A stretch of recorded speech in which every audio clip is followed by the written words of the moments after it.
ada ini, ada perubahan yang ada perubahan gitu untuk pasien-pasien.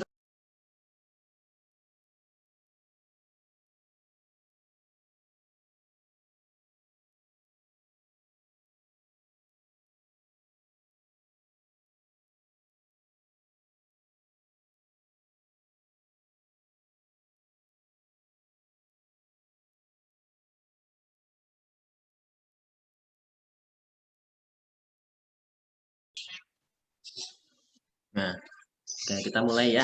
Ya, Bismillahirrahmanirrahim. Oke, nanti hari ini kita akan perkuliahan tentang herbal medicine ya, tentang herbal medicine. Jadi herbal medicine ini merupakan salah satu mata kuliah pilihan ya, mata kuliah pilihan untuk pendidikan profesi apoteker. Pak Galuh, kalau untuk mahasiswanya jumlahnya berapa Pak Galuh? Jumlah Ini per kelas herbal atau medicine. gimana? Yang ini yang MKP 25 53 Pak. berapa? 53 Oh, 53 Pak. 53. Semuanya Ya, dibagi rata. oke, 53 ya. Berarti dibagi Ya. rata ya. Ya. Nah, ya kita mungkin kita langsung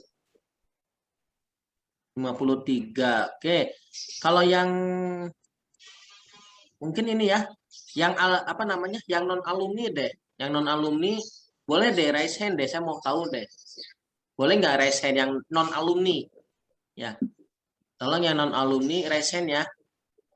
Kalau yang alumni saya ingatlah wajah-wajahnya kayak Dado ini ya.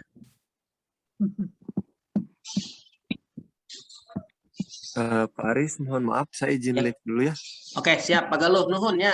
Ditambut heula Siap, jumna. Pak. Mangga, Pak. Ya, nuhun Pak Assalamualaikum. Galuh. Waalaikumsalam. Oke. Oh, banyak juga ya non alumni ya, teman-teman ya.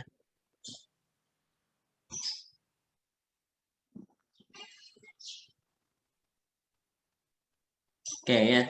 Jadi meskipun apa namanya teman-teman kan ada yang alumni dan non alumni, tapi tetap ya artinya satu keluarga ya. Tolong satu keluarga angkatan 26 ini ya. Kalau ketua angkatannya udah ada belum Dado? Udah ada Pak. Siapa Kang ketua Karno. angkatannya? Di sini Kang bukan? Karno. Karno, Pak. Karno. Ada di sini nggak? Pak. Nggak ada. Nggak ada Pak. Oh Karno, oh Karno Iya. ya. Tuh si Karno itu. Oke ya Karno ya. Jadi nanti saya gampang kontak ke Karno ya. Oke, kita langsung mulai aja mungkin ya, Dado dan teman-teman ya. Jadi nanti koordinator untuk MKP Herbal Medicine sama Dado aja ya? Atau ada yang lain PJ-nya? Iya Pak, boleh nanti dibantu sama teman-teman. Ya, oke. Ya. Oke, saya coba untuk share screen dulu ya, teman-teman. Oh, kenapa ini? Oh iya, ya silakan untuk yang di study, yang apa namanya, menu forumnya di sini ya, presensi ya. Ya, nama sama NPM teman-teman ya. Untuk yang di kolom study. Bentar, belum perkenalan ya saya ya. Mungkin ya kalau yang alumni mah tahu kenal mungkin ya. Ya, perkenalan dulu ya. Nama saya Apoteker Aris Wardiman MSI ya. Saya ditugaskan untuk sebagai dosen ya, dosen di pendidikan profesi apoteker ini untuk mata kuliah pilihan ya terkait dengan herbal medicine. Nah, herbal medicine di sini sebenarnya ini apa namanya? Ada beberapa ya, maksudnya beberapa soal yang di UK itu suka muncul ya, artinya meskipun tidak banyak seperti farmakoterapi yang dan yang lainnya atau kapital selektif yang lainnya, tapi hanya saja ini suka ada soal-soal yang muncul yang tidak diduga terkait dengan herbal medicine. Makanya di UBK ini ada mata kuliah pilihan herbal medicine. Nah, oke,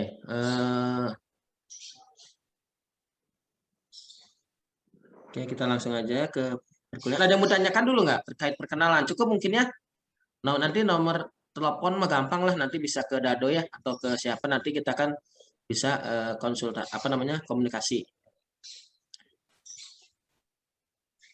Oke, sudah munculkah teman-teman? Sudah Bapak. Udah ya.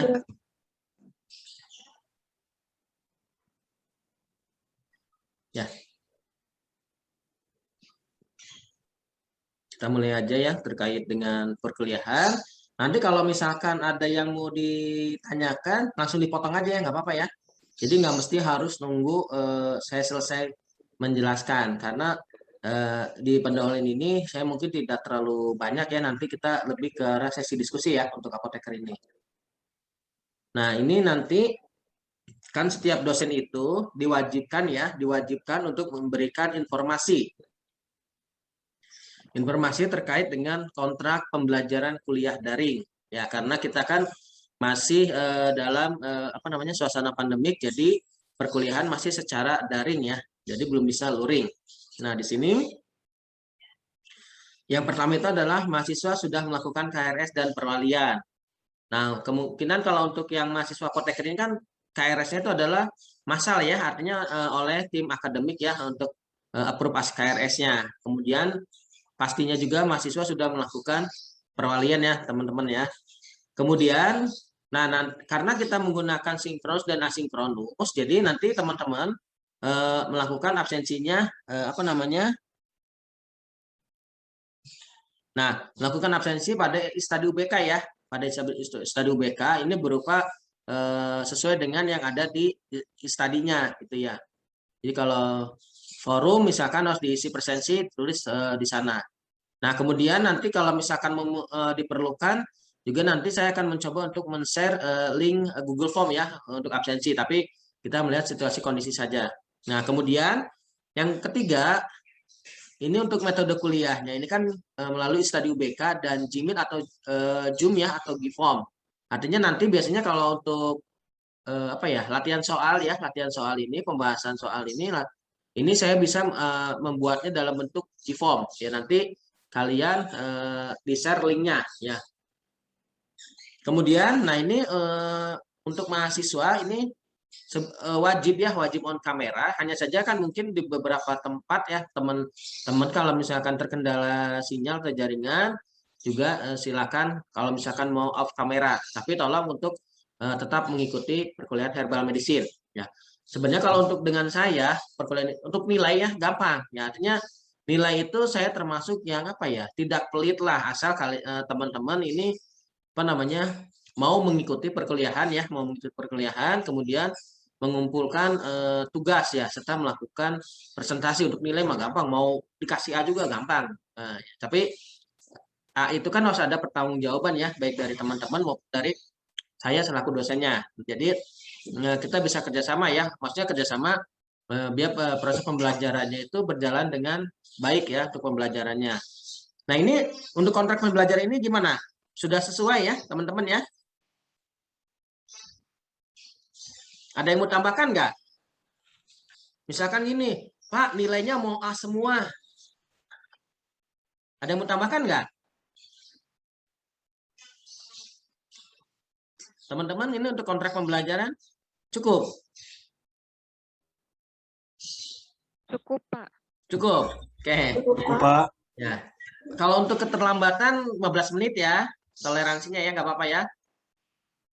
Saya sengaja nggak dicantumkan karena gini, kalau saya menganggap mahasiswa profesi itu pasti akan disiplin ya, artinya kita harus disiplinnya sebagai seorang profesi. Ya, artinya harus mencoba untuk on time ya, on time. Bukan hanya perkuliahan ya, semua kegiatan ini kita harus biasakan disiplin. Ya, beda dengan zaman kuliah, malas kuliahnya harus inilah segala macam gitu ya. Tapi kalau untuk mahasiswa profesi ini harus diusahakan untuk on time ya atau disiplin. Oke. Ini udah cukup ya teman-teman ya. Nah, kita langsung masuk ke ini ya terkait dengan teori ya. Nah, di sini nanti saya share ya materinya ke Dado ya. Nanti Dado silakan di-share ke teman-temannya. Jadi teman-teman nggak usah nulis segala macam ya. Jadi kita diskusi aja ya. Oke. Nah, ini terkait dengan herbal medicine ya. Ini herbal medicine di sini yang melatar belakangnya apa? Yaitu yang melatar belakangnya adalah bahwa obat-obatan herbal ya semakin populer di kalangan masyarakat umum. Ya, jadi obat-obatan herbal ini semakin populer di kalangan masyarakat umum. Ya, jadi masyarakat kita ini sudah banyak menggunakan herbal. Ya, sebenarnya kan herbal ini bukan untuk mengobati, tapi sifatnya itu adalah sebagai pencegahan ya, mencegah. Nah, selain itu juga beberapa herbal juga kan dapat meningkatkan digunakan untuk meningkatkan imun tubuh atau daya tahan tubuh. Ya, jadi sehingga apa namanya pengobatan herbal ini sekarang banyak dilakukan oleh masyarakat. Ya. Selain itu dengan biayanya yang murah ya, artinya mudah didapatkan ya. Misalkan kayak jahe, temulawak dan segala macam. Nah, itu ya. Nah,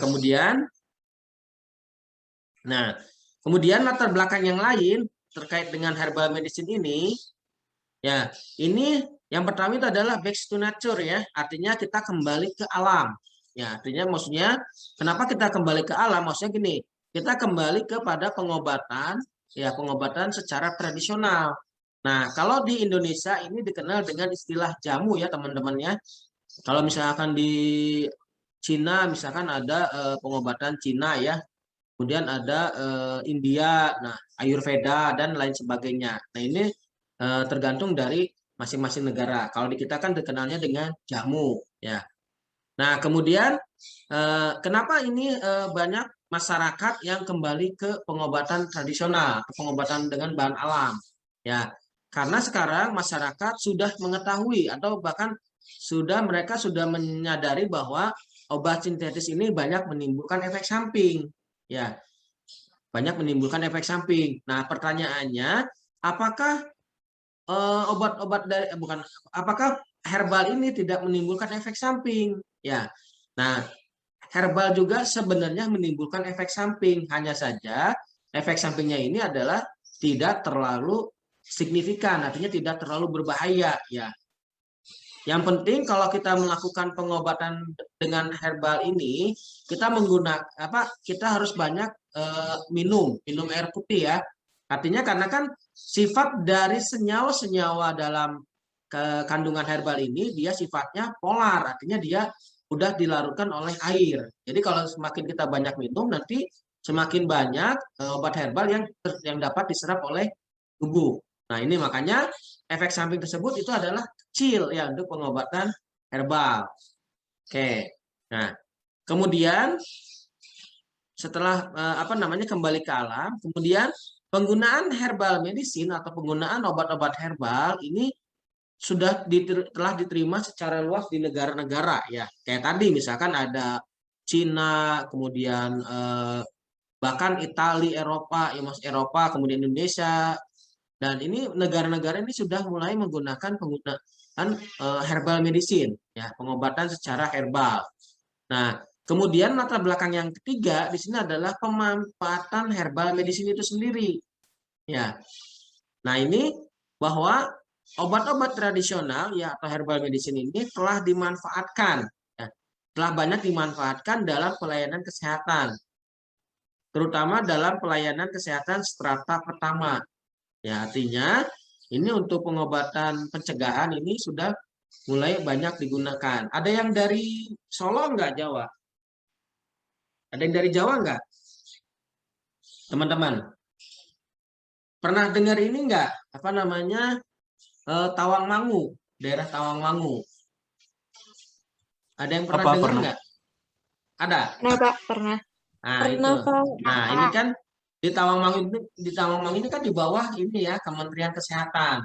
Nah ini apa namanya sudah banyak di sana kan sudah ada klinik ya, klinik Simplicia atau klinik pengobatan tradisional. Jadi dokter-dokter itu sudah menggunakan Simplicia ya atau rajangan untuk pengobatan tradisional. Nah, jadi dilakukan pelayanan pada strata pertama, artinya di pencegahan itu di klinik-klinik. Nah, kemudian bagaimana sih adanya herbal di Indonesia? Ya, karena pengobatan secara tradisional ini adalah bagian dari budaya bangsa. Ya, mungkin teman-teman pernah dengar mungkin ya terkait dengan jamu, kemudian apa namanya etnofarmasi, etnobotani. Nah, ini adalah eh, pengobatan herbal ini adalah bagian dari budaya bangsa. Nah, kemudian Indonesia ini sebagai mega center ya, artinya mega center tanaman obat di dunia. Di Indonesia ini ratusan ribu tanaman obat. Nah, ini baru teridentifikasi itu sekitar 6.000, ya kurang lebih 6.000 sampai 10.000. Ini baru teridentifikasi tanaman-tanaman yang berkhasiat sebagai obat. Nah, ini. Jadi Indonesia ini dengan kekayaannya sumber daya alamnya, ini sebagai mega center, artinya pusat ya, pusat tanaman obat Indonesia, pusat tanaman obat di dunia. Ya, ini ada Indonesia, kemudian ada Brazil. Nah, ini adalah apa namanya, Indonesia ini sebagai mega center. Jadi makanya kita sebagai orang Indonesia ini apa namanya, memanfaatkan ya, bisa memanfaatkan tanaman-tanaman obat di kita gitu ya. Artinya memiliki potensi ya, potensi yang untuk bisa dikembangkan. Oke. Sampai sini ada yang mau tanyakan dulu nggak nih, teman-teman? Atau terlalu cepat? Tidak, Pas, Pak. Pak. Cukup? Pak. Ada yang mau Pak, tanyakan nggak? contoh, mohon maaf mau bertanya, contoh kesehatan strata pertama itu contohnya seperti apa, Pak? Ya, itu pelayanan ini, pelayanan apa namanya? Jadi kalau misalkan klinik kan ada klinik pertama sama utama ya, artinya di pelayanan di awal gitu. Ada pada saat proses pencegahan. Seperti itu. Jadi kalau kesan strata pertama ini penggunaan simplisianya. Seperti yang kayak tadi di Tawangmangu. Kalau misalkan teman-teman yang pernah berkunjung ke Tawangmangu itu ada di sana ada kliniknya, klinik ada dokternya, kemudian ada farmasinya. Seperti itu. Cukup jelas nggak? Cukup, Pak. Baik, makasih. Oke. Nah, sekarang pertanyaannya, boleh tidak kalau misalkan penyakit atau sakitnya itu sudah kronis ya, atau sudah akut, bisa tidak menggunakan herbal? Nah ini apa namanya, terkait dengan penggunaan herbal untuk penyakit tersebut ya, artinya ini tergantung dari daya tahan tubuh pasiennya. Ya, artinya gini, maksudnya kalau herbal kan itu adalah bukan untuk mengobati ya, jadi hanya untuk mencegah, artinya hanya untuk melakukan meningkatkan daya tahan tubuh dari seseorang. Nah, jadi dengan herbal ini kita meningkatkan dulu daya tahan tubuhnya. Nah, jadi setelah daya tahan tubuh seseorang tersebut meningkat ya, atau menjadi kuat, jadi apa namanya? Jadi dengan daya tahan tubuh yang kuat ini kan bisa cepat memulihkan dari penyakit tersebut. Ya, boleh nggak misalkan ada pasien yang diabetes mellitus. Nah ini menggunakan apa namanya, mengkonsumsi pengobatan herbal sama obat-obat sintetis misalkan. Nih kira-kira gimana nih? Boleh tidak nih saya bertanya nih ke teman-teman? Boleh, Pak, namun diperhatikan lagi apakah ada Mhm. kontraindikasi terhadap obat yang sintetisnya, atau juga ada kontraindikasi dengan makanan yang lain yang dikonsumsi oleh pasiennya juga. Jadi harus diperhatikan gitu, Pak. Untuk Ya, ini oke. juga aturan minumnya untuk yang herbalnya juga diperhatikan gitu, disesuaikan sama obat sintesisnya gitu. Ya. Oke, sip. Intan ya itu ya. Intan bukan? Iya, Pak. Nah, suaranya ciri khas soalnya, kenal. Ya, oke, gitu ya. Jadi kita menyesuaikan, mengkondisikan dengan obat-obat sintetis sama pengobatan herbalnya. Jadi benar ya. Jadi kita harus melihat tidaknya interaksi. Jadi nanti di sesi UAS itu teman-teman nanti belajar tentang interaksi obat herbal ya, interaksi herbal ya, pengobatan herbal bisa dengan herbalnya sendiri, atau interaksi herbal dengan obat sintetis, atau interaksi herbal dengan apa namanya, dengan makanan. Nah nanti teman-teman akan belajar. Jadi obat herbal apa saja sih yang dia memiliki interaksi terhadap tersebut ya. Ada yang dengan herbalnya sendiri, ada yang dengan obat sintetis, dan ada juga dengan interaksi dengan makanan. Jadi kita harus tahu dulu ini terjadi interaksi tidak nih dari ketiga tersebut ya teman-teman ya. Oke. Nah, kemudian kalau untuk penggunaan ini kan sebaiknya misalkan mau kombinasi ya, artinya dengan sintetis dengan pengobatan herbalnya. Nah, jadi boleh, artinya gini. Jadi kita harus memberikan jarak ya, jarak waktu minum obatnya. Nah, misalkan jadi biasanya kan itu antara interval 1 sampai 2 jam. Tapi kalau amannya itu adalah 2 jam. Ya, jadi kalau kita mau mengkonsumsi pengobatan herbal dulu atau obat herbal, ya kita konsumsi dulu obat herbal. Nah, nanti kita kasih spare waktu itu kurang lebih 2 jam. Nah, akan tetapi ini kan kalau untuk diabetes mellitus misalkan ya kasusnya. Nah, ini kita harus memperhatikan kadar glukosa darahnya. Ya, kadar glukosa darah dari pasien tersebut. Artinya gini, jangan sampai nanti kita pengobatannya kombinasi. Nah, ternyata kadar glukosa darahnya ini tidak dicek ya atau tidak diperiksa. Apa yang akan terjadi? Ya, ada yang tahu nggak? Bisa hipoglikemia, Pak. Oke, Atau nah itu bisa terlalu rendah ataupun malah bisa terlalu tinggi ya. kadar glukosa darah. Nah, oke, gitu ya. Jadi kalau misalkan kita tidak mengontrol kadar glukosa darah dari pasien tersebut, ini akan menyebabkan terjadinya hipoglikemik ya atau penurunan kadar gula darah yang drastis. Artinya dia bisa menjadi hipo.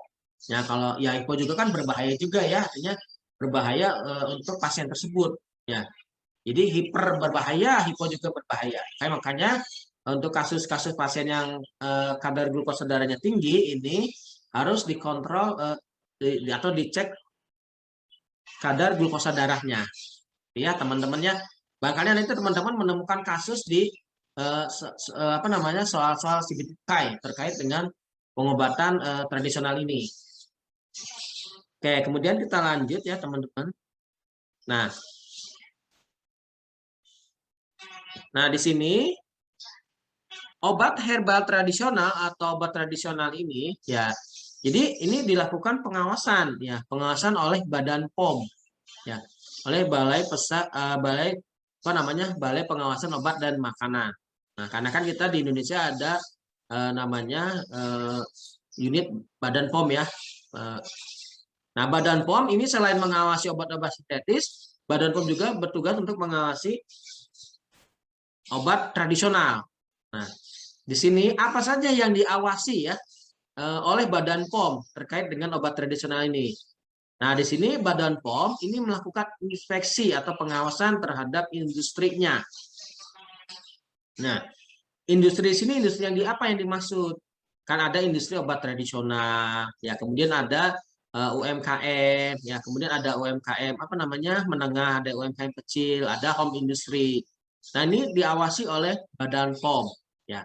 Tetapi Badan POM ini lebih cenderung pengawasan yang ketat itu adalah pada industri, ya industri obat tradisional maupun industri ekstrak. Nah, di sini nanti apa yang diawasi Badan POM untuk industri ini? Yang pertama itu adalah terkait dengan produk yang dihasilkan, ya produk yang dihasilkan. Kemudian yang kedua ini adalah terkait dengan sarana produksi. Ya, sarana produksi. Nah, kemudian kenapa ini produk harus diawasi? Ya, ada yang bisa jawab nggak teman-teman? Kenapa produk harus diawasi oleh Badan POM?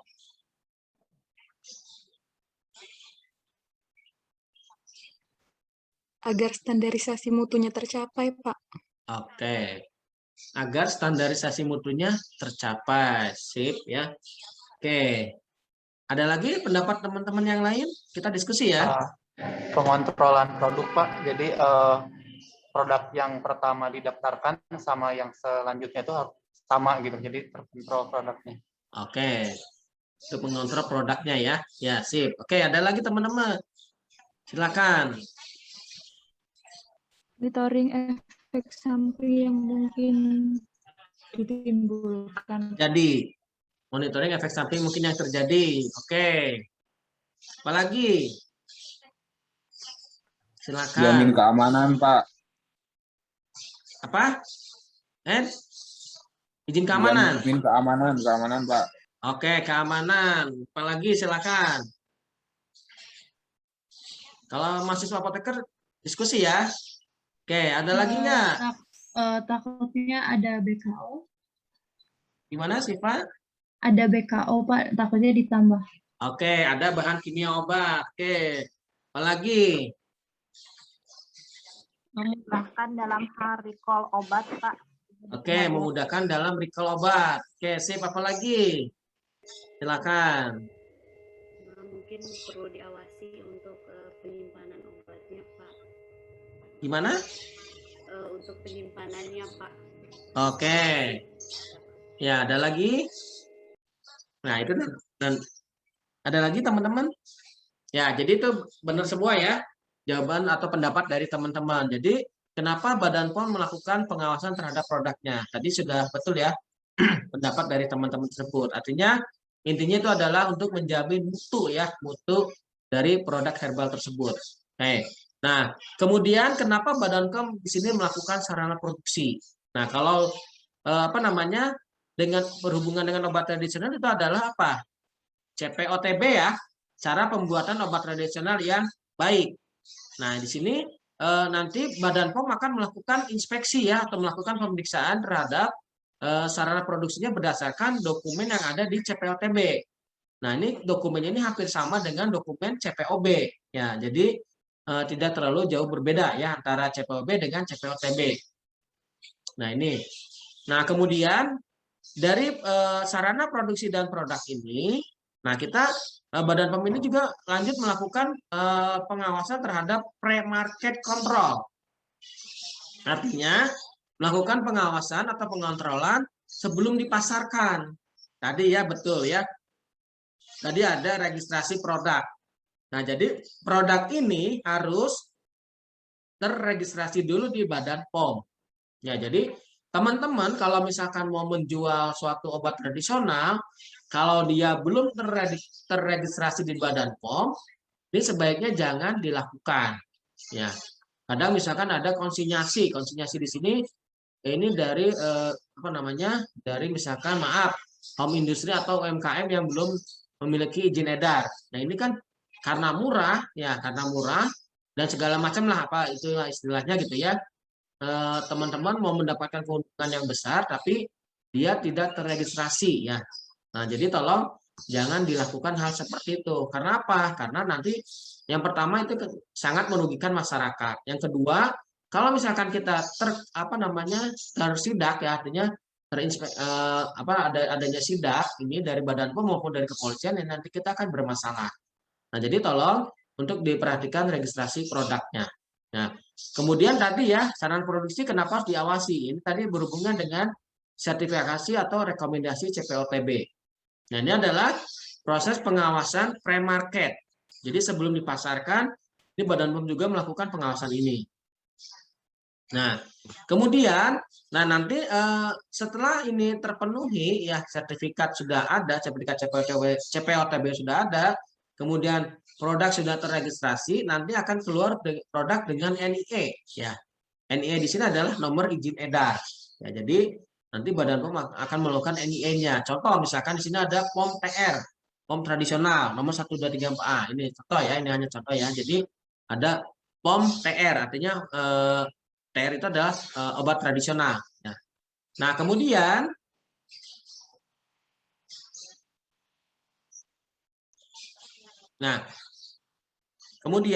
dari pre-market control ini, setelah ini adanya NIE, ya, kemudian dilakukan pengawasan terhadap distribusi. Ya, distribusi di sini adalah PBF berarti ya, pedagang besar farmasi ya, berarti PBF yang khusus untuk menangani obat-obat tradisional. Nah, di sini distribusi ini apa yang dilakukan pengawasan oleh Badan POM? Ya, pada sarana distribusi ini. Yang pertama di sini adalah ini adalah melakukan inspeksi sarana distribusinya. Apakah dia layak atau tidak? Nah, sekarang kan untuk di PBF ini harus ada memiliki CDOB ya, cara distribusi obat yang baik. Artinya dia harus memiliki sertifikat CDOB ya. Jadi kalau untuk yang CDOTB kan belum ada. Jadi ini masih bisa menggunakan CDOB, cara distribusi obat yang baik. Nah, di sini dilihat ini bagaimana sarana transportasinya, kemudian bagaimana sarana gudangnya, kemudian bagaimana cara penyalurannya. Nah, ini dilakukan pengawasan ya terhadap distribusi. Nah, kemudian Kemudian di sini kan di sini sudah dilakukan distribusi ya. Nanti dari PBM ini akan disebar, ya itu ada yang ke apotek, ada yang ke klinik ataupun ke sarana pelayanan kesehatan yang lain. Nah ini baru nanti mencapai ke konsumen ya teman-teman. Baru nanti bisa diterima konsumen. Nah setelah ini sampai ke konsumen, Badan POM juga tidak hanya sampai di situ untuk melakukan pengawasan. Nah, jadi Badan POM juga melakukan pengawasan terhadap post market control. Ya. Post market control di sini apa saja yang diawasi oleh Badan POM? Yang pertama nanti akan dilakukan inspeksi sarana produksi. Ya. Yang kedua akan dilakukan inspeksi sarana distribusinya. Kemudian akan dilakukan sampling dan pengujian produk yang sudah dipasarkan. Kemudian akan dilakukan pengawasan iklan dan promosi dan penandaannya seperti apa. Ini harus benar-benar jelas ya. Jadi benar-benar valid. Ini apakah sudah terregistrasi produknya atau tidak. Nah, iklannya bagaimana, promosinya seperti apa. Ini harus tetap diawasi. Nah, kemudian Badan POM juga ini akan melakukan sosialisasi, komunikasi, informasi, dan edukasi. Ya, jadi selain oleh Badan POM, ini biasanya Badan POM juga bekerja sama dengan organisasi profesi, kayak misalkan Ikatan Dokter Indonesia, atau misalkan Ikatan Apoteker Indonesia, atau Ikatan organisasi profesi yang lain. Artinya memberikan informasi dan edukasi tentang obat tradisional ini. Nah, peran kita apa nih di sebagai seorang mahasiswa apoteker atau sebagai apoteker. Nah, peran kita adalah memberikan informasi dan edukasi tentang penggunaan obat tradisional. Ya, apakah itu tentang PIO-nya atau misalkan tentang mesoknya kalau misalkan terjadi efek samping obat atau yang lainnya. Nah, ini adalah peran kita sebagai mahasiswa apoteker maupun apoteker. Nah, ini adalah pengawasan yang dilakukan oleh Badan POM. Oke, ada pertanyaan nggak teman-teman sampai sini? Tapi kalau izin bertanya. Ya, boleh. Silakan. Siapa? Desi ya? Ya, Pak. Silakan. Pak, kalau misalnya ada obat tradisional yang dipasarkan, tapi dia menggunakan nomor batch yang terdaftar, tapi si produknya itu ternyata bukan produk aslinya, itu gimana, Pak? Oke. Nah, itu misalkan bukan produk aslinya, berarti apa namanya tuh ya? Dia kalau ini apa namanya tuh saya lupa lagi. Jadi semacam duplikasi ya, artinya dia kalau namanya suatu obat kan itu ada yang dipatenkan, ada yang belum dipatenkan ya. Jadi untuk obat-obat tradisional seperti itu berarti kan dia bukan produknya. Nah, tadi ini kan harus jelas ini. Ya, jadi kita harus memeriksa ya terkait dengan registrasi produk tersebut. Nah, ini kalau misalkan dia seperti itu, berarti secara tidak langsung dia sudah melakukan semacam penipuan produk gitu. Artinya produknya itu kan bukan itu, artinya produk yang lain. Nah, ini berarti kan dari registrasi maupun dari NIE-nya pasti berbeda gitu, Desi. Nah, ini sebaiknya kita menghindari hal-hal seperti itu, Desi. Itu bukan, Desi? Terbayang nggak maksudnya? Ya, terbayang, Pak. Ya. Nah, itu kan ada beberapa di pasaran gitu ya, Pak. Dia misalnya nyontek nih, nyontek nomor NIE-nya sesuai dengan yang terdaftar. Nah, sedangkan kan pembeli nggak tahu kalau misalnya itu produknya asli atau enggak gitu, Pak. Nah, oke. Nah, ini kan tugas kita ya sebagai seorang apoteker ya, sebagai seorang farmasis. Artinya kita ya, kalau misalkan tadi ya dari distribusinya, ini kalau misalkan distribusinya ilegal ya atau tidak memiliki identitas ya distribusinya ini, berarti kan dia melakukan kegiatan yang ilegal. Nah, ini kita sebagai seorang farmasis ya, ini kita bisa mengecek ya ke websitenya Badan POM terkait produk tersebut, apakah dia itu sudah terregistrasi atau belum. Nah, kalau misalkan belum ya, misalkan kita terpaksa karena sudah membelinya, nah kita sampaikan informasi tersebut kepada pasien. Nah, itu harus mau. Artinya kita menginformasikan bahwa ini sebenarnya kandungannya sama dengan produk lain. Hanya saja ini apa namanya, izin edarnya bukan izin edar produk ini. Nah, tapi ini resikonya kita kalau misalkan pasiennya yang mengerti, ya artinya dia seorang tenaga kesehatan, ini pasti dia tidak akan mau membelinya, gitu Desi. Nah, jadi ya kita harus benar-benar sensitif ya terhadap produk-produk tersebut. Ya jangan sampai satu merugikan masyarakat ya atau konsumen atau pasien. Yang kedua merugikan kita sendiri ya.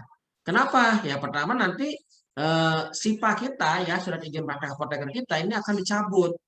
Yang kedua, kalau misalkan kita berjualannya di apotek ya, berarti nanti surat izin apoteknya kan dicabut juga, gitu Desi. Jadi makanya kita harus benar-benar selektif ya. Artinya selektif artinya dalam mencegah terjadinya kasus-kasus berarti kan ini sama aja dengan pemalsuan produk. Ini tuh Desi. Baik, Ya. Pak, terima kasih. Oke, ada lagi teman-teman? Bapak izin bertanya. Ya, silakan Mira ya. Ya, Mira. Bapak, kalau untuk obat tradisional yang kadaluarsa itu sama nggak Pak kayak obat sintesis itu harus ada proses pemusnahan dan berita acara? Oke. Nah, itu. Nih, sama tidak ya? Sama ya, artinya kalau misalkan kita berjualan di apotek ya, atau kita punya apotek, kita mendapatkan obat tradisional kita kadaluarsa, ini sama ya, perlakuannya sama. Harus adanya berita acara pemusnahan. Terus pemusnahannya juga harus disesuaikan ya, apakah itu dengan cara ditanam atau dengan cara dilarutkan atau dengan cara apa, itu kan ada ketentuannya. Nanti dari Dinas Kesehatan Kabupaten Kota berarti biasanya ya, dari Dinas Kesehatan Kabupaten Kota ini akan memberikan arahan ya, akan melakukan pembinaan. Artinya pembinaan di sini adalah ya kita ada jadi apa namanya berita acaranya ini akan dimusnahkan secara apa gitu Mira. Jadi tetap sama ya, karena kan itu kan apa namanya mengandung atau memiliki zat aktif ya, zat senyawa kimia. Jadi harus jadi sama ya perlakuannya. Gitu Mira. Baik Ya. Pak, terima kasih. Nah, hanya saja kalau untuk obat tradisional ini kan apa namanya pencemaran terhadap lingkungannya kan tidak terlalu ini ya, artinya tidak terlalu berbahaya. Kenapa? Karena kan ini kan berasal dari alam gitu ya. Artinya kalau misalkan kita mau ditanam juga sebenarnya nggak masalah, karena kan kita komposisi juga kebanyakan dari senyawa-senyawa zat aktif yang berasal dari alam itu, artinya dari obat apa dari tanaman tersebut. Jadi tidak mempengaruhi ke lingkungannya. Hanya saja kan kita untuk mengurangi atau mencegah terjadinya pencemaran lingkungan lebih besar. Karena kalau misalkan kita melakukan pemusnahan besar-besaran, berarti kan tetap saja adanya pencemaran lingkungan. Ya, cuman hanya tadi apa pencemaran lingkungannya tidak terlalu signifikan berbahaya gitu. Itu Mira ya. Oke, ada lagi teman-teman? Maaf Pak, izin bertanya. Ya, boleh. Siapa? Rika ya? Iya Pak, bertanya sambil sharing ya Pak. Ya, boleh. Silakan. Bagus. Jadi kan saya ada pengalaman, bapak saya ini diabetes mellitus. Nah, jadi sama asam urat. Jadi bapak saya ini mengkonsumsi jamu herbal untuk asam uratnya. Nah, saya perhatikan badan bapak saya ini semakin besar, semakin melebar. Nah, saya konsultasikan ke dokter penyakit dalam, spesialis penyakit dalam. Bapak saya mengkonsumsi obat ini, saya tunjukin kan Pak. Nah, tapi dokter spesialis penyakit dalam ini tidak menyarankan. Saya juga curiga dengan obat ini. Obat tradisional itu ya? Iya. Ya. Sebut merek nggak Pak? Nggak usah. Oh iya, obat tradisional kan? Ya, obat tradisional. Ya, maksudnya nyebutin aja obat tradisional aja gitu ya. Oke, Rika. Terus gimana? Jadi saya udah konsultasi ke dokter spesialis penyakit dalam, tetapi dokter spesialis penyakit dalam ini tidak menyarankan. Karena ini tidak baik katanya. Terus apa peran kita sebagai farmasi ketika ada obat tradisional yang pengalaman kita sendiri udah tahu nih khasiatnya tidak baik, tapi tetap saja diproduksi. Oke. Bagaimana Pak peran kami sebagai farmasi Oke. tentang obat tersebut? Bagus ya Rika ya, sharing dan ininya ya pertanyaannya. Jadi gini ya, memang untuk saat ini obat tradisional ini ya belum banyak diterima oleh tenaga kesehatan lain. Maaf, misalkan seperti dokter ya, itu mereka dengan asumsi atau dengan pertimbangan bahwa data uji klinis obat tradisional ini masih kurang. Ya, data klinisnya masih kurang. Beda dengan data klinis dari obat sintetik. Ya. Nah, satu itu yang kita harus ketahui dulu ya, Rika. Nah, pertama itu. Hanya saja sekarang ini ya, data-data uji klinis tentang obat tradisional kan sebenarnya sudah banyak ya, sudah banyak berkembang. Artinya sudah banyak. Misalkan teman-teman nih ya, kalian sudah melakukan penelitian pada saat S1 farmasi.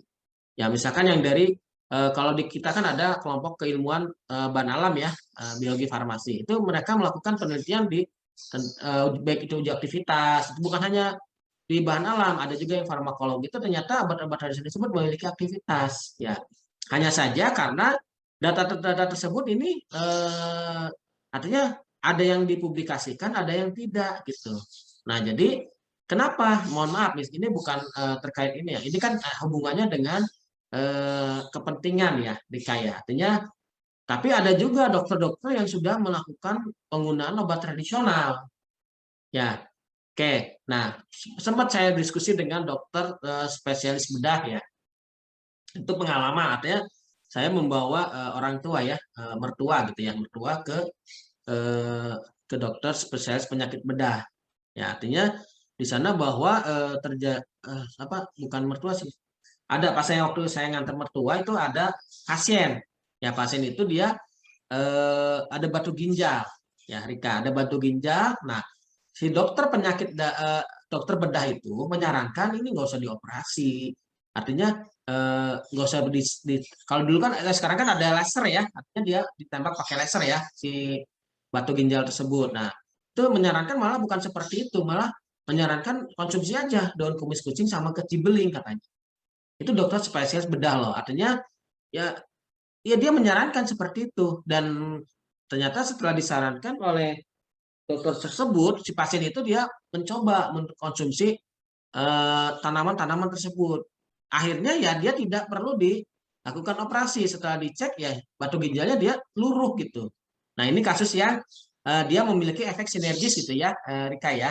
Beda dengan kasus orang tuanya Rika. Nah, jadi kita sebagai seorang farmasis tadi, kalau obat tradisional itu ya ingat, kalau pada saat kita mengkonsumsi obat tradisional harus banyak minum air.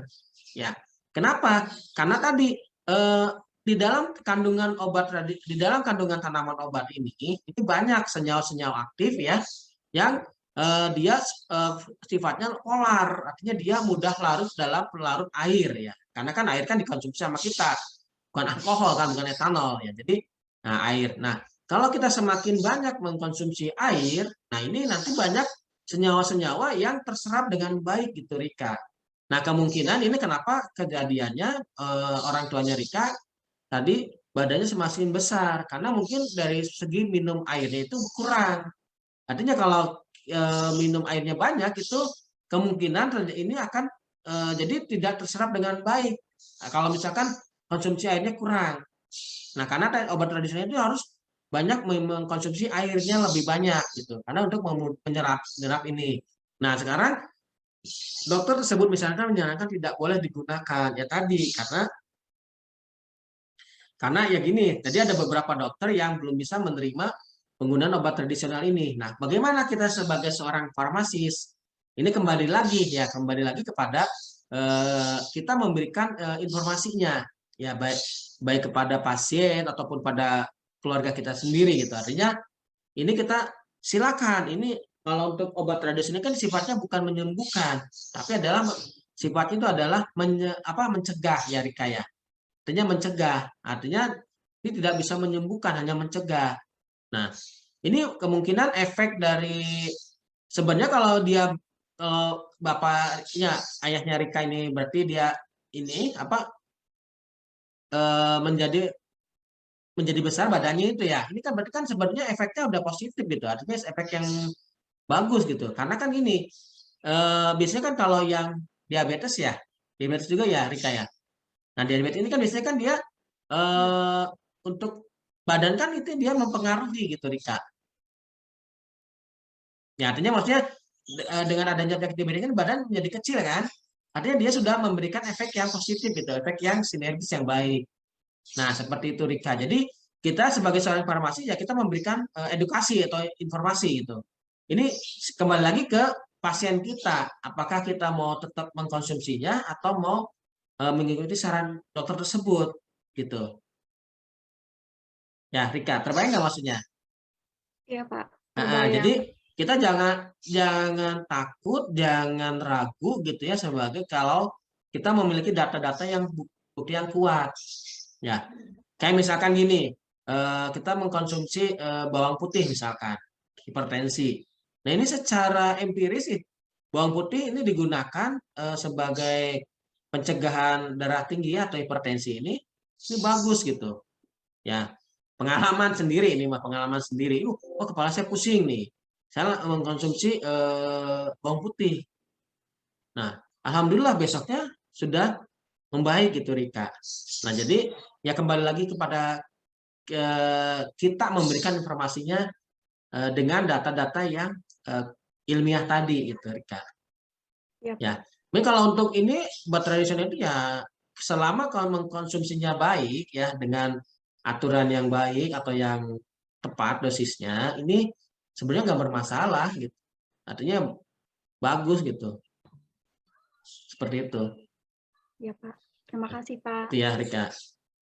Bahkan sekarang pernah ini nggak mungkin ada yang menjadi followersnya apa namanya dokter siapa ya yang dokter yang muslim itu saya lupa lagi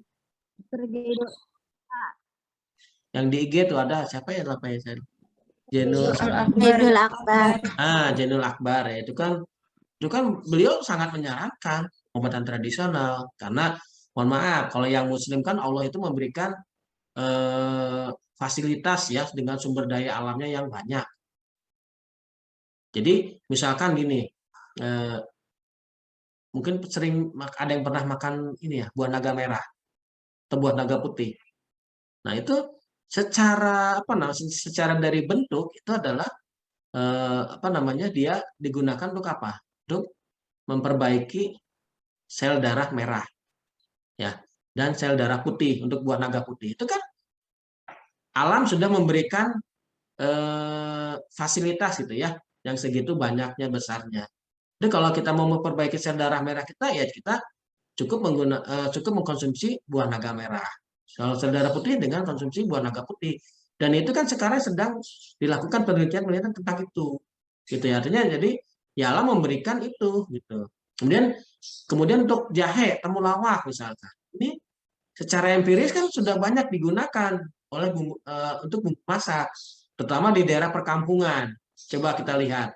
Kita bandingkan, mohon maaf, misalkan kita bandingkan masyarakat yang hidup di perkampungan, yang di pedesaan dengan masyarakat di perkotaan. Kalau di masyarakat perkotaan kurang mengenal namanya jahe, maaf ya, misalkan ada yang kurang. Ini kan selalu dengan maaf, misalkan dengan junk food, fast food, ya gitu kan ya. Beda dengan masyarakat yang mengkonsumsi masakan yang bumbunya itu dari rempah-rempah. Itu pasti terlihat jelas beda usianya dari segi usianya. Ketahanan tubuhnya itu lebih kuat dibandingkan masyarakat perkotaan. Nah, seperti itu. Nah, Bapak gitu ya. izin bertanya. Oh iya, silakan. Siapa sih, Pak? Boleh. Kan gini, tadi seperti yang Bapak bilang, Kak, ada yang bawang putih itu untuk hipertensi ya, Pak. Nah, saya mau tanya untuk cara dikonsumsinya itu seperti apa, terus dosisnya itu berapa gitu, Pak? Gimana sih, Pak? Bentar, bisa diulang nggak, Maaf? Oh iya, tadi kan Pak untuk bawang putih itu untuk hipertensi ya Pak. Nah, Siva mau tanya kalau misalnya untuk konsumsinya itu seperti apa dan dosisnya itu gimana? Dan terus kalau misalnya kan kalau misalnya orang tua itu kebanyakan ya Pak, mohon maaf sebelumnya, kayak yang banyak aja lah biar cepet gitu. Ya. Nah, kayak gitu. Nah, tapi kalau misalnya itu terus berlangsung terus, itu gimana ya, Pak? Terima kasih, Pak. Oke. Ya, oke. Siva, gini ya. Jadi tergantung dari tujuan kita ya. Kalau tujuannya untuk pencegahan ya, pencegahan artinya itu bawang putih itu cukup sekali minum, artinya di malam hari aja. Ya, tapi kalau untuk pemeliharaan ya terkait dengan hipertensi, dengan penyakit hipertensinya itu bawang putih itu digunakan untuk dikonsumsinya itu adalah sehari 2 kali, pagi dan malam. Gitu sih, Pak. Ya. Nah, untuk ini kan biasanya kan bawang putih yang digunakan pengobatan itu adalah yang bawang putih 1 siung. Pernah dengar nggak bawang putih tunggal? Pernah lihat nggak? Nah, itu bawang putih tunggal. Itu bawang putih yang memiliki khasiat obat itu adalah bawang putih yang tunggal ya, bukan bawang putih yang siungnya banyak. Ya, kadang makanya saya kalau di UBK ya, ini kalau mahasiswa yang meneliti bawang putihnya kok bawang putih yang banyak siung. Itu kan buat masakan kan ya, beda itu. Artinya yang memiliki khasiat pengobatan itu adalah bawang putih tunggal itu lebih bagus daripada bawang putih yang banyak siung, itu sifat. Nah, artinya yang bawang putih tunggal gitu yang memiliki khasiat sebagai pengobatan. Nah, ini kalau misalkan orang tua kita ngeyel, kan ngeyel, jadi kasar ngomongnya ngeyel, maksudnya ngeyel, orang tua kita tidak memberi tidak mau mendengarkan ini ya, artinya ini ya harus dijelaskan gitu. Ini efeknya berbahaya enggak? Nanti efek samping ke depannya. Nah, untuk bawang putih ini kalau misalkan tadi kita minumnya sesuai dosis ya, kemudian tepat waktu, ini insya Allah nggak akan berbahaya gitu sih, Pak. Ya, artinya kita menjelaskan. Udah banyak aja. Oke, misalkan mau banyak tapi ya kita tadi tujuannya untuk apa? Pencegahan atau pemeliharaan saja. Gitu sih, Pak. Baik, terima kasih, Ya. Pak. Ya. Oke. Pak, izin bertanya. Coba, Pak. Oke, silakan untuk Saparida. Mau izin bertanya, Pak. Boleh. Penyakit-penyakit yang kronis itu lebih baik menggunakan tradisional atau obat-obat yang sintetik, Pak? Terus kebanyakan juga masyarakat ini lebih memilih untuk menggunakan tradisional karena kalau obat sintetik itu kan ada efek sampingnya tuh, Pak. Nah, masyarakat itu takut nanti Kemana-mana bisa gitu ya. Iya, bisa kemana-mana, malah menyebar kemana-mana gitu, Pak. Dan mereka lebih memilih untuk pakai yang tradisional. Nah, sedangkan tadi obat herbal itu kan untuk mencegah, bukan mengobati. Nah, itu gimana, Pak, peran kita sebagai apoteker untuk ngasih informasi ke masyarakat gitu, Pak? Terima kasih, Pak. Ya, oke. Nah, boleh tidak pengobatan herbal ini terhadap penyakit kronis ya? Sebenarnya boleh, ya boleh saja. Nah, tadi kan karena kan sifat dari obat tanaman obat ini kan adalah tadi hanya untuk mencegah ya, memelihara atau meningkatkan daya tahan tubuhnya.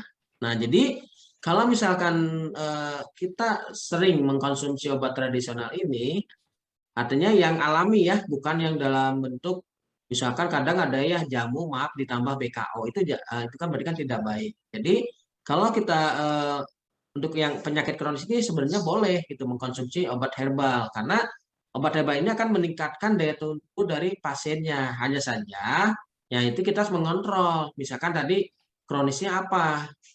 Misalkan diabetes atau misalkan hipertensi. Nah, kita harus mengontrol parameter-parameter apa saja yang mempengaruhi terjadinya hipertensi. Berarti kalau hipertensi berarti kan kadar Kalau hipertensi apa? Tidak. Iya, Pak. Kalau hipertensi apa yang diukurnya? Darahnya, Pak. Nah, berarti tekanan darahnya ya, tekanan darahnya. Nah, itu kita sering kontrol gitu ya. Kalau misalkan dia diabetes ya, berarti kan kadar glukosa darahnya. Kadar glukosanya. Jadi ya kita kasih informasi ke pasien tersebut. Ini boleh. Jadi artinya tadi ya, jadi tergantung dari penyakit kronisnya itu boleh mengkonsumsi obat tradisional atau obat herbal ini selama kita bisa mengukur dari parameter-parameter tersebut gitu, Rida. Iya, Pak.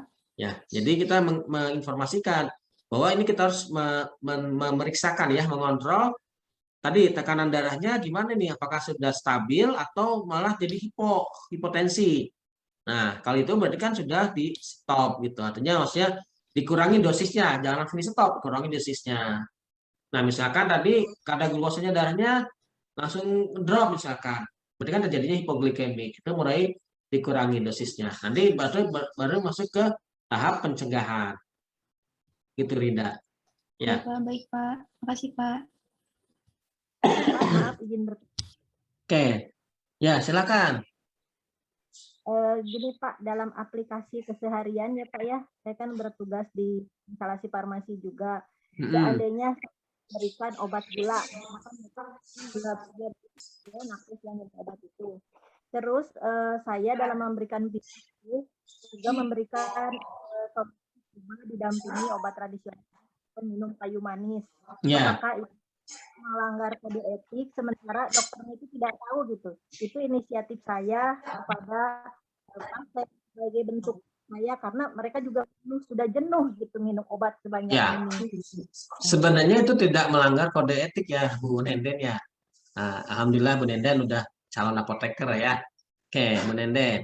Oke, ini artinya ini sebenarnya tidak melanggar kode etik ya. Artinya kita kan juga sebagai seorang farmasis ya, sebagai seorang apoteker ini apa ya, punya kewajiban ya, punya kewajiban memberikan informasi ya, baik itu penggunaan obat tradisional ya maupun penggunaan obat tersebut, itu Bu Nenden. Jadi sebenarnya tidak melanggar kode etik, itu Bu Nenden. Jadi ini sebenarnya yang dilakukan oleh Bu Nenden ya sudah bagus gitu ya. Artinya masyarakat pasti kan dengan keadaan seperti itu kan udah bosen, jenuh ya, harus mengkonsumsi obat-obat. Sedangkan obat-obat sintetis kan merambatnya kemana-mana gitu. Sedangkan kalau obat tradisional kan efeknya hanya meningkatkan daya tahan tubuh, terus nanti kan mengontrol kadar glukosa darah tersebut, Bu Nenden.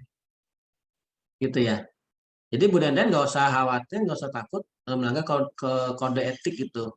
Karena itu tidak ada hubungannya dengan kode etik. Kode etik kan berarti kan hanya di peresepan. Jadi kan itu kembali lagi ke pasiennya. Pasiennya kan itu dia mengikuti saran kita, nggak apa-apa, nggak masalah. Kecuali kalau misalkan kita memaksa pasien tersebut untuk mengkonsumsi kayu manis tadi. Nah, itu berarti kita sudah memaksakan kehendak kita gitu. Kalau pasiennya mengikuti arahan dari saran kita, nggak masalah, Bu Nenden. Gitu. Ya. Baik, Pak. Terima kasih. Nggak usah artinya ya kita punya kewajiban juga sebagai seorang apoteker.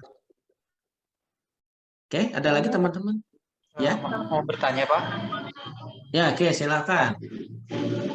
Kan kebetulan saya tertarik nih dengan membuat produk tradisional ini. Nah, tapi kan masalah utamanya seperti yang teman-teman yang katakan, masyarakat tuh lebih memilih obat sintetik daripada obat tradisional. Nah, bagaimana sih obat tradisional itu bisa bersaing di pasaran, sedangkan kan kita juga memproduksi obat itu, maksudnya produk itu ingin terjual gitu, Pak. Menurut Bapak bagaimana memecahkan masalah itu, Pak? Makasih, Pak. Oke, nah ini satu, yang pertama itu kita harus rajin ya.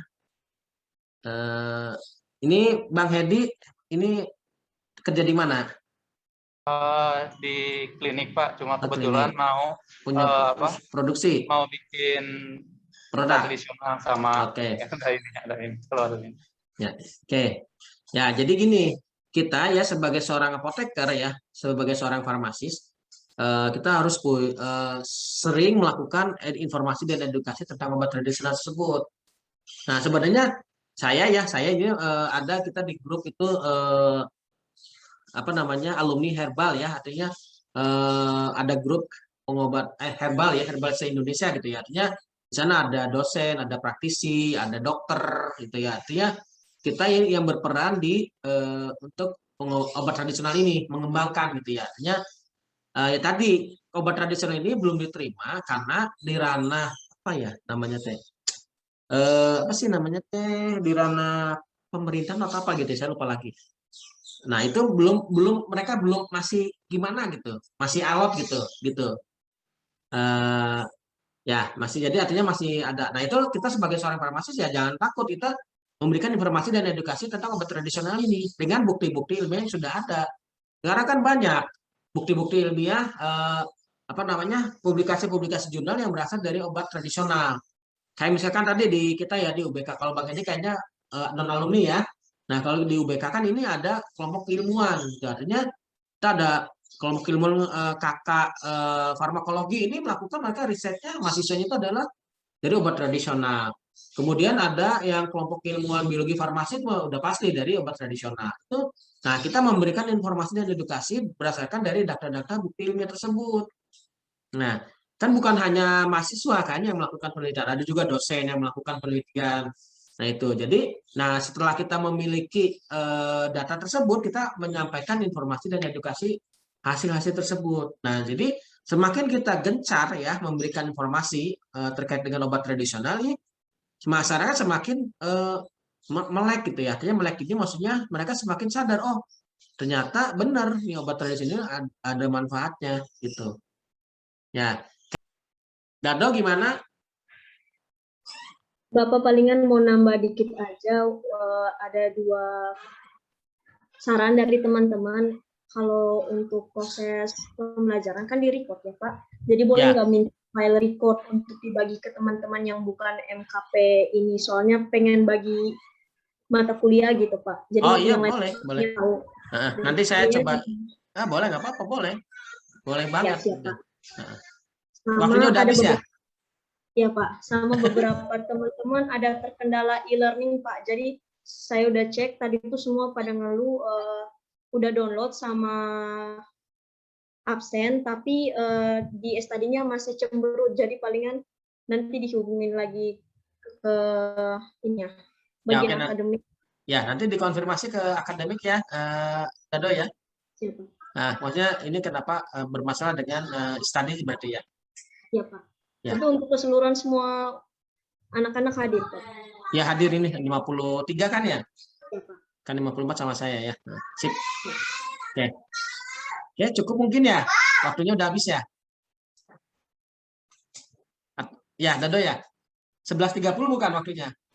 Iya benar Pak, 11.30. Ya, oke nanti kita lanjut lagi di hari Rabu ya teman-teman ya. Nah, ya.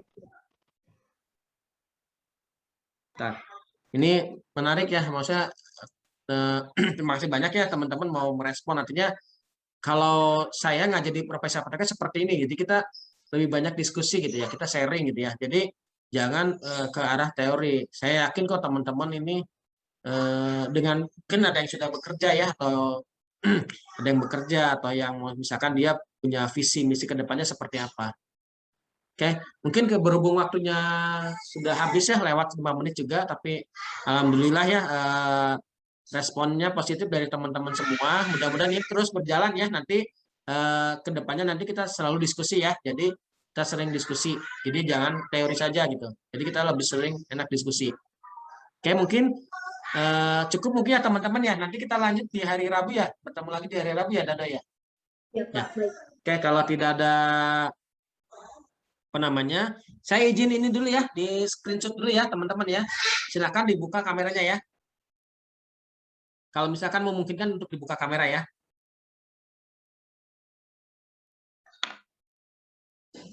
Oke, slide pertama ya. Nah.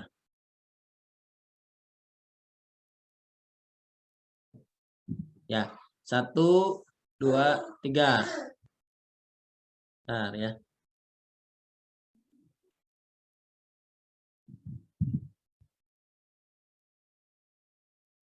Bentar ya teman-teman.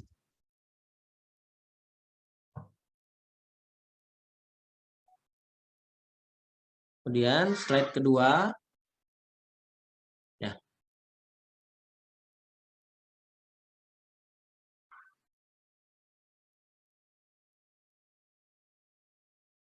Oke, ya.